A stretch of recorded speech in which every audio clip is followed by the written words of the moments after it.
भद्रक संध्या स्थित मदन मोहन मंदिर और गोविंदजीव मंदिर चोरीर घटना सामना को आसी दुर्वृत्त माने गतकाली राति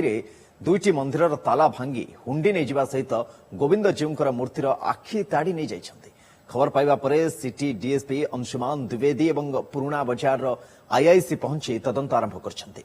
चोरी रे 4 जण संपृक्त थिबा सीसीटीवी धरा पड़िछि। पुलिस साइंटिफिक टीम सहित पहुंची तदंत आरंभ करछि।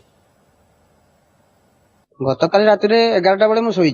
शोला बेले सब मो बाहर चापाई पकईके मंदिर चाप पकई शोची से कौन शोक शब्द ना कि सका बेला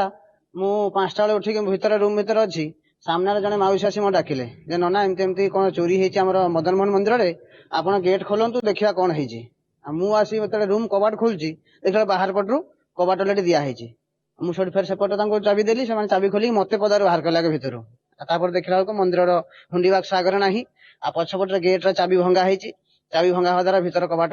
खोला अच्छे आमको सका खबर मिलला कि दुईटा मंदिर अच्छी संध्या कौन चोरी होती तो बर्तमान आम तदंत स्टार्ट करूँ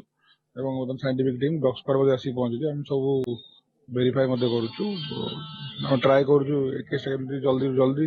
डिटेक्शन करने बर्तमान से माने तो माने देखी ना एक्जाक्ट अमाउंट आउ एक्जाक्ट कौन गहना जाइए गहना पैसा जाइए प्राथमिक जो रिपोर्ट अच्छी लिखित आकार तो से देवे बर्तमान आम साइंटिफिक टीम आसला पर्यटन मना करूँ कि जो डिस्टर्ब करने किसी जिन बर्तमान से देखिए आकलन कर रिपोर्ट देवे से हिसाब से आप